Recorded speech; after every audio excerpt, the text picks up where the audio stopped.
Hi, I'm Andy Santoro, and today we are talking risk management with Morgan Hill of Hill & Hill Financial. Thanks for joining us today. It's always a pleasure, Andy. Thank you.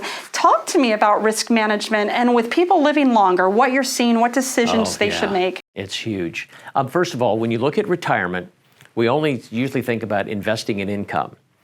But there's also estate planning, all those documents and how that works. There's taxes, and then there's risk management. And fundamentally, risk management falls into three big areas. One, morbidity, fancy term for what if I get sick, and we deal with health care. What about longevity? What if I live to be 96? And then finally, mortality. What if I pass away unexpectedly? One of the things that gets talked about the least is this thing on longevity. We've got wonderful folks here in Eastern Tennessee that are, I think, 96 this year. And most would say, I didn't think I'd live this long. As we were chatting off camera, my mom and my mother-in-law, their moms were almost 100, and they're approaching each 88 years of age.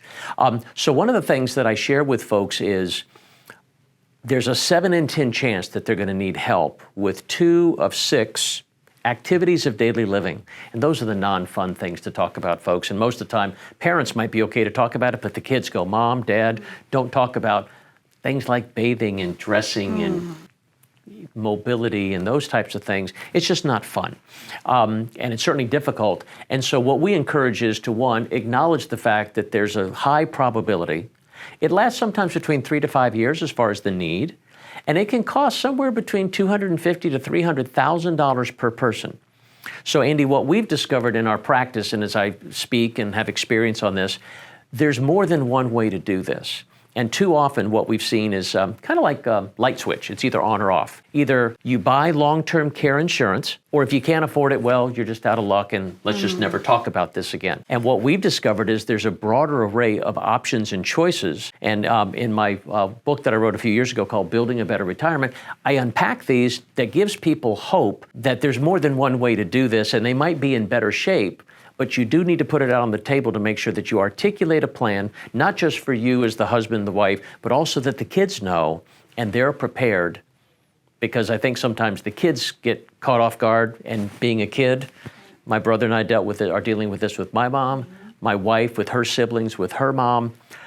So I encourage the conversation, but also share with folks there's more than 1 or 2 ways to deal with it. We've seen maybe about 10 or 11 different ways and combinations, and we think it's important to talk about those. I'm right there with you. I'm going through that with my parents too. Yeah. So we were talking about market volatility and changes in administration.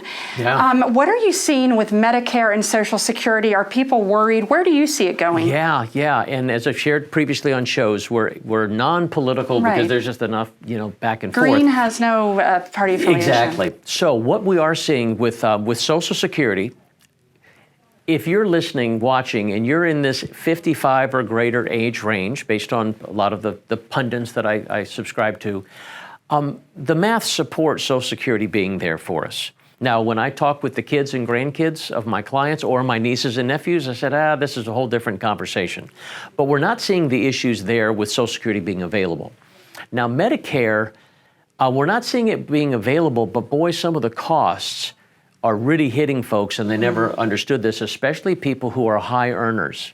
Because if you finish retirement and you're in a high earning category, there could be some hits that come through Medicare that hit your Social Security check. So you just want to be on the lookout of when you move into retirement, how those Social Security and Medicare benefits impact you, and that you file at the right time and you do it the right way. So we're always here to help, but those are some things to be on the watch out for. And it's important to be on the watch out and not just ignore it. So How can people reach you? Andy, the best way that we found is our 1-800 number, 1-800-887-9647. And even ask for a no cost, no obligation. We do free consultations for folks. And then certainly you always can go to our website, which is hillandhillfinancial.com.